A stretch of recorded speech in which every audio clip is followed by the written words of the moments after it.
Sup, Nerdmigos? I'm the Jive Talking Nerd, John Norgrove. We've got Wife here. We're here for another review Jive. So yesterday was Tamil Movie Tuesday. It was my decision, and I decided to watch Stardust, which is the 2007 fantasy, I don't know, adventure or something. This is the thing with Stardust. There are a couple of characters that redeem the movie, but most of it's not great. Yeah, that's. You know what I I'm would saying? definitely say that. Yeah. So let me read the dibbly thing. To win the heart of his beloved, Sienna Miller, a young man named Tristan, played by Charlie Cox, ventures into the realm of fairies to retrieve a fallen star. What Tristan finds, however, is not a chunk of space rock, but a woman, played by Claire Danes, named Yvain. Yvain is in great danger, for the king's sons need her powers to secure the throne, and an evil witch, played by Michelle Pfeiffer, wants to use her to achieve eternal youth and beauty. Alright, so that's actually wrong. They aren't after her, they're after the necklace she's wearing that she actually doesn't need to wear, it's just that it's the thing that knocked her out of the sky, so she was like, this is mine now, motherfuckers. You know, possession is 9/10 of the law kind of a thing. And the evil witch, Michelle Pfeiffer, who is fantastic in this. Yeah, Michelle Pfeiffer absolutely bang up. kills Yeah, she it kills in it in this. It's not for eternal youth. It's to renew It's for a small amount of youth for now. Yeah. Right? To temporarily renew her youth. Yeah, temporarily. Yeah, is better. Because it seems like the star heart, makes her young again, but using her powers... Yeah, using her magic makes her older again. Her. And this is actually one of the things that I didn't like about it. Mostly, I mean, I like the concept of it, but I didn't like what they actually did with it, because in the very beginning, Michelle Pfeiffer, gets some youth back, and then she's, all young, and it's kind of funny and stuff. Glows up. Yeah, she, glows up. And then, she uses her powers to turn someone into a goat, which I think would be a fairly small magical feat compared to things that she does later on. And then she gets a whole arm of age spots. She gets a lot of age from this one thing. Yeah. But then later on, she magics out of absolutely thin air a sign and an entire multi-room 2-story inn. Technically, she transmuted that out of her cart. That's true. Yeah. But regardless, there was no detrimental age stuff happening. It seems like sometimes using magic makes her older. And throughout the movie, she does slowly get back to being older. Yeah, she does slowly get older. I feel like maybe they sort of blew their she's aging because of the magic load a little early with the wrinkly age-spotted arm thing. And so sometimes she does a very small spell or a very large spell and it does nothing, and sometimes she does a very small spell or a very large spell and it costs her some amount of youth of varying degrees of youthiness, although they do make a saggy boobs joke. Oh, that's which is pretty funny. Hilarious. Yeah. Her sisters are the two cattiest bitches. I love them to death. But, it's very inconsistent, and I got the feeling that it was, the more she used the magic, the older she got, but it was very inconsistent, and I didn't like that. Yeah, sometimes she would do, real big spells, and, nothing. And then sometimes she would do, a really simple spell, and something. But as a general thought, all of the magic in this movie is a bit inconsistent. Is hyper inconsistent. Yeah. So at one point in time, they're talking to this guy who's a rune caster, right? And he throws these rune things in the air. There's 4 of them. He throws them in the air, and they land, and it answers yes, no to questions, right? So the 7th brother, whatever, Septimus, stabs this dude and steals his runes, and then can just use them. The magic is in these rocks, not in the motherfucker who's using the rocks. It's very weird. But it's also a very simple way to read runes, because it really was yes, no, and no. All 4 up, yes, all 4 down, no, and there was that's as far as we zero question. This guy and the witches say, don't use your power, use the runes, which is okay, so the rocks are the magical thing, but if they are the magical thing, why are they so yes, no about stuff? It's those inconsistencies. And wouldn't there be more nuance to this guy reading them, that he would maybe want to keep someone alive that knows how to read them or something? Yeah. That part was a bit that was a bit weird. Yeah. And this I get. So this takes place in, like, I don't know, some degree of Victorian England. times. Vaguely Victorian England, right? Vague Victorian England, right? So our main character has to, like, cross this wall into the land where magic and stuff lives. And,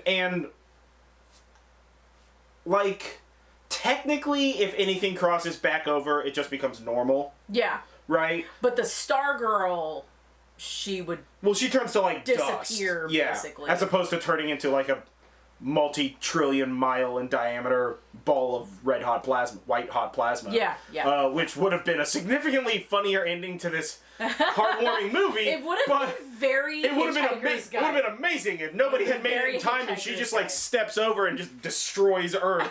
And they're like, end of movie. Fuck you guys. That would have been great. I would have been 9 stars out of 5. That's fucking perfect. It would have been a twist. It would have been a hell of a twist. But, no, there's just some weird inconsistencies about, like, spacing and stuff. Like, there's a wall, but I feel like really it's more like the opening of the wall is a portal. Yeah, You know, because there's, like, just an infinite amount of space this direction, and it appears that everybody's, like, okay with or possibly not aware that this wall exists in England. Except for, like, people that happen to live near the wall. Yeah, except for the village that's near the wall. As well as one incredibly spry, very old man. Yeah. Who oh my god, this guy's wall. like 8 trillion years old, doing backflips like Jackie Chan fucking Kung Fu style. It's great. Yeah, to try to get people from crossing the wall. Yeah, he's a don't cross the wall. Crossing from the wall into the real world would be the real problem here, not going from the real world. Apparently, it's never even been like attempted, right? Because he was just like, oh my god, I thought I was supposed to be guarding the wall from you guys, but apparently I need to guard us from the other side of the wall, kind of a thing. But again, it treats to that. There's a lot of like incomplete thoughts in this. Yeah, it seems like a lot of things are sort of started and then they get most of the way there and then they skip to the end and you like kind of miss some middle bits. I'm assuming that this is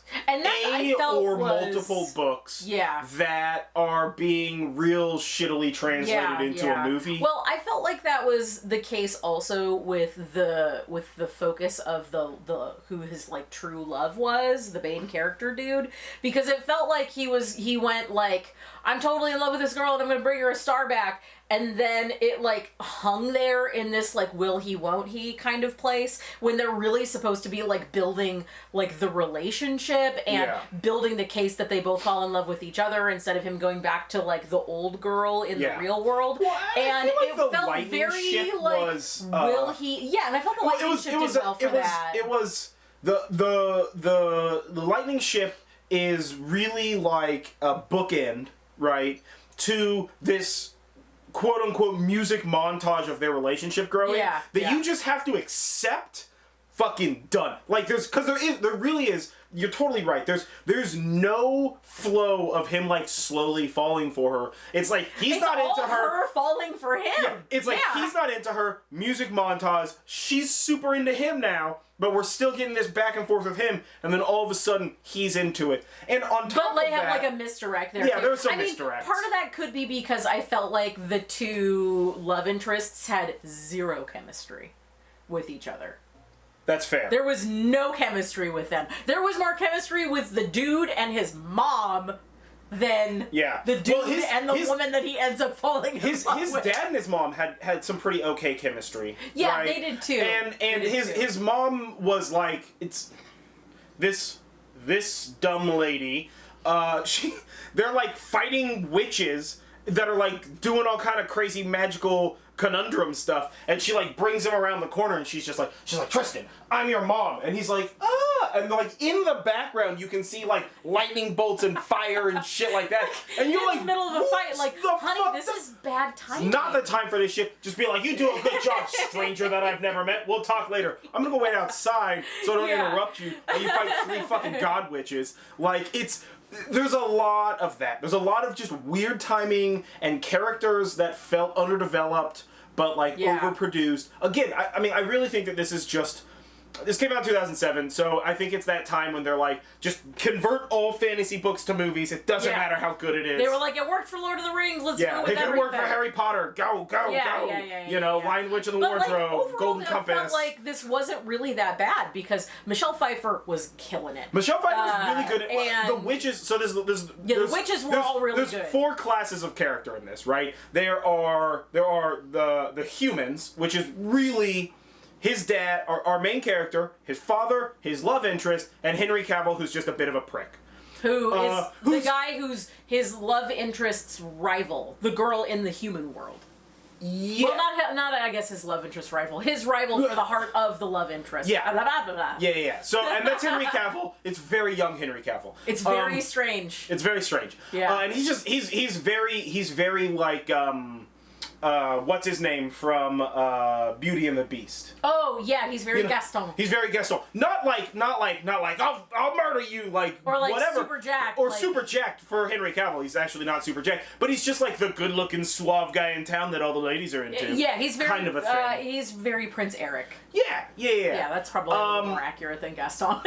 Yeah, well, I mean, he is like immediately takes to like cane fighting. That's true. Our main character on multiple occasions. There's the witches. Then there's the witches, which there's the 3 evil witches, and then one witch who's whatever. Who's just random. And then there's the humans in the magical world, which are primarily the brother kings, or the brother princes who are trying to get the rock around the thing, which, honest to God, feels like it should be a separate fucking movie. Yeah. Right? Because this movie was very, like, 9 things trying to run into one central, complete, finished story. It felt very like Neverending Story and Princess Bride to me. It really where did. you've got like 2 halves of a story that are really just like not very connected. Although they do connect in the end. I mean, they do connect in the end, which is cool. But it felt very like epic fantasy, but told in perhaps a quirky way. Yeah. But the story itself was quirky, and I thought the brother ghosts were really funny. They were very like Muppet vibes. The they princes were like the alive. audience. The worst characters. Septimus has a weird redemption at the end that is super out of character. A lot of people do out of character shit at the end of this, so just be okay with that. Yeah. But like Septimus gets this weird redemption arc at the end, and then just gets murdered. People just get murdered in this, by the way. And then they just like puppet his corpse. Yeah, and then they puppet his corpse, which I imagine the actor was like, I don't want to have to deal with this, but okay. Yeah, that must have been really It seemed like it was a combination between the actual actor in the scenes where you saw his face, a stunt person, and weird CGI to make it look like his body's moving in a gross way. Yeah. But, it was quite off-putting. Yeah, it was quite off-putting. but the brothers, once they die, become ghosts that cannot interact with anything, and nobody can see at all. Not even the witches. It's just the audience that can see them, and all they can do is watch what's going on, which means that we have basically the 2 Muppets in the in the thing, or they're like audience members that are talking during the movie, basically. Yeah. And it's fun. It's super fun. It's a really they're fun hilarious. thing. Yeah. Like at one point in time, one of the ghosts is just like, you gotta see what these 2 are doing in here, because he's like spying on 2 people like having sex or whatever, and the rest of them are just like, ugh, grow up. Like it's bananas. It's super bananas, right? But like that, they're good. And the 3 evil witches are hilarious together. Yeah. Just the magic is all over the place. But you know who steals the show? Robert De Niro's in this. So Robert De Niro plays, and this is the one of the many groups of characters that have like this minuscule bearing on the reality of this universe or the movie, is a sky captain who harvests lightning from thunder and lightning storms. Yeah. We don't know why. On a boat. Like a big boat. Like on a boat with a ship. blimp. Okay, so we don't know why they harvest lightning. We understand that they sell it, but why somebody would buy it, we never see. Nor do we understand the complications of how this ship works. I mean, I'm fine with the lightning it picks it up and it whatever. I'm fine with that, right? But like everything's lit by candles and shit. Yeah, we don't really understand so I don't why understand what the lightning this exists in this universe, but this is a great part because basically a thing happens, our 2 characters end up in a cloud, they get picked up by the lightning pirates who originally seem like armed to the They're just teeth like, and super hostile and very mean. pirates, but They're like very pirates.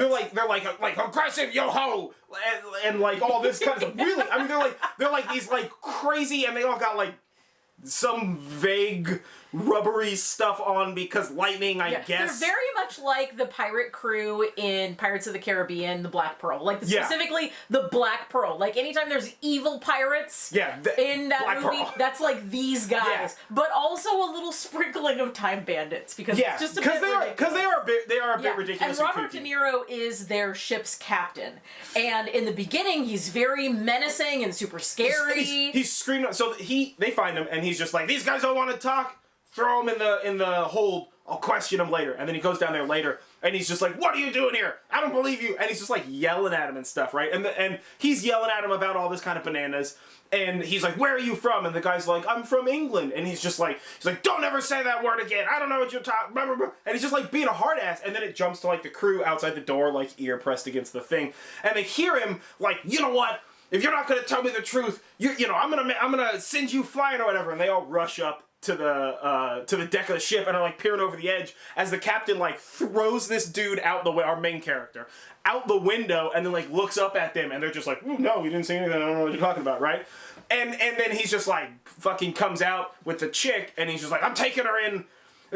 Best joke in the movie, by the way. I'm taking her into my chamber. Don't disturb me for a couple of hours, or the same thing will happen to you. And one of the guys is like, do you mean the this or the flying thing? And he's like, the flying thing. Because they understand that he's taking her into the chamber for the sex time. And this dude thought he was threatening his crew by like, listen, if you interrupt me having sex with this chick, I'm having sex with you. You better worry about that shit. Which is a hilarious fucking insane. Moment. It's so bananas. Oh, it's so great. Right? This crew is the redeeming quality of this movie. Yeah. Like, far and away, the best people in this movie. Absolutely. So they go into the cabin, and our main character's there, just like in his skivvies or whatever. And our captain, come to find out, is a bit of a fanny bandit. He is like...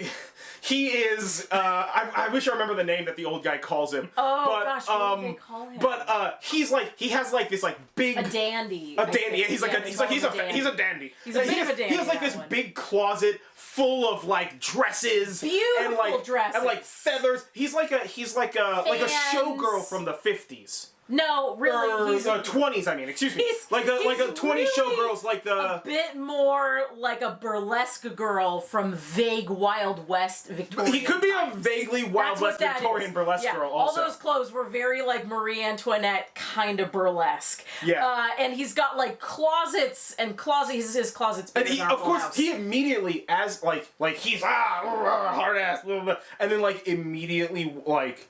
When he's with our main character on the Star, transitions alone, just the three of them. He transitions into this, like, really dandy is the perfect way to describe it. This just, like, very gentle, like, the whole time, he treats them like his children. You know, he wants to help them, and he helps them with so much, and he protects them so much. And it's just like... And he's, like, teaching them stuff. Like, he literally teaches them how to, like, dance. He teaches them how to dance. And how to sword fight. He teaches our main character how to be, like, confident and badass. And he teaches the girl how to fall in love again. And, I mean, of course, this is all happening during music montage, it's like a music montage. This is all music montage stuff. But he kicks off the music montage with all this stuff by saying, like, oh, it's so nice to be talking to you guys. I don't have to try to, like, pretend to be so scary. Yeah. Like, I had to take over my dad's ship, and this just, like, isn't my bag, baby. Yeah. He's like, I would rather, like, dress up and be fine and whatever the fuck. And he's, like, doing their hair and stuff. It's so amazing. It's very, Holy like, shit. It's very bare. Yeah. It's so adorable. We throughout the movie, we just called him Gay Dad. Yeah, we just kept calling him Big Gay Dad. Big Gay Dad. Because he's just this, like, big flaming gay dad. Big personality. And it's the best because he's Big Gay Dad, but only around them. Yeah, yeah. On the deck of the boat, he's, like, hard, tough, sailing captain. He harnesses lightning with his hands, kind of a like thing, which is a hilarious twist on the thing, right? Yeah. So the other side of the bookend, right? So first bookend, we figure that out.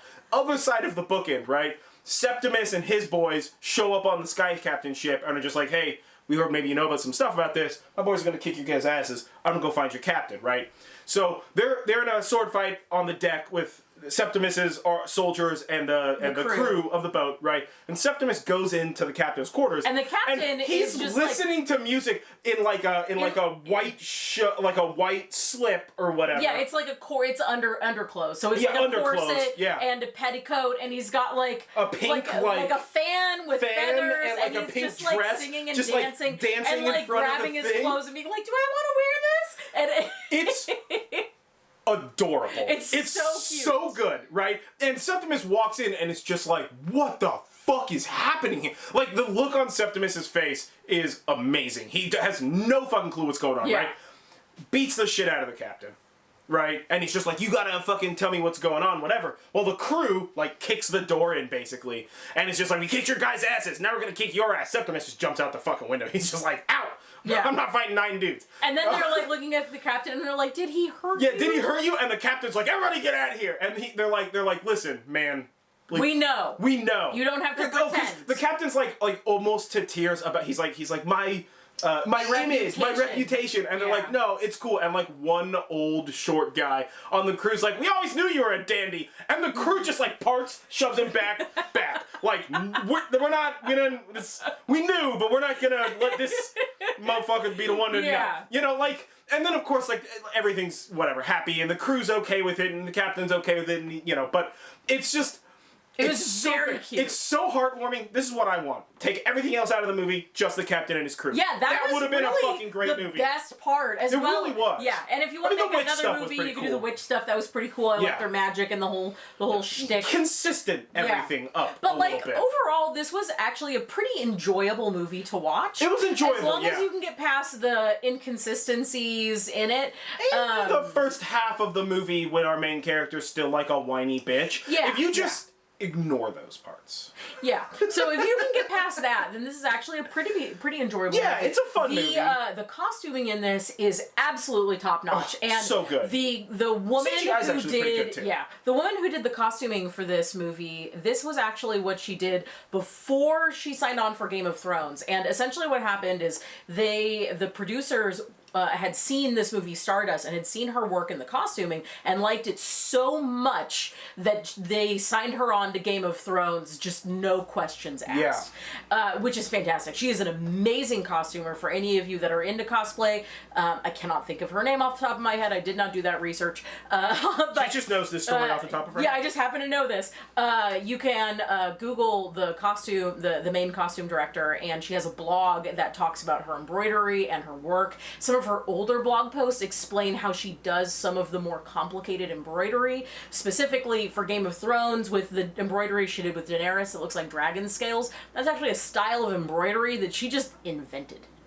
Like, if you the like costumes in this movie this is fantastic. Bang up. The graphics in this, I mean, this is the thing. This is a big, beautiful movie.